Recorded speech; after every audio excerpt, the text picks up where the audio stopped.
title of this mini podcast is Died in Prison.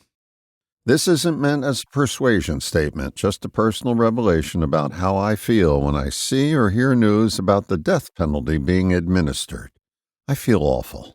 I can't explain it or tell you its origin or justify it. I only know that I get a visceral response, even when it's given to some of the nastiest people you'll ever see, read, or hear about. I also get a similar feeling about people who are given life sentences with no possibility of parole.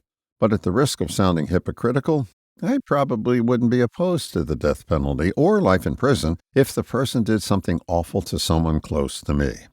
So, this is not a lobby against the death penalty or an argument to improve prison life.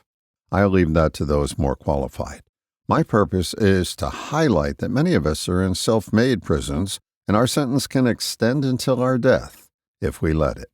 It's my experience that many of us will argue that we had nothing to do with how we got into this prison. We'll point the finger out there somewhere and rail against the bars of reality until we rail our last breath. The first step towards parole is to recognize that you are your own jailer. It's you who locks the door that keeps you from experiencing more.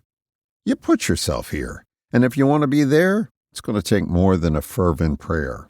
It takes recognition that you played a part in your own imprisonment. Once you admit to your part in your sentence, it gets lighter.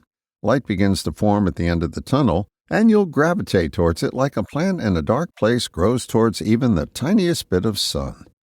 Taking personal responsibility for our situation is freeing. It's a big step to admit that you had a large hand in being where you are, because it's so easy to blame somebody else and ignore our part. That finger-pointing strategy doesn't work, and it ensures a life sentence. Your chance to be free is to recognize that your situation is on me.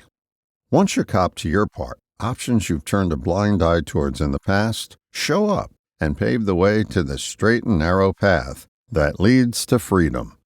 All the best, John.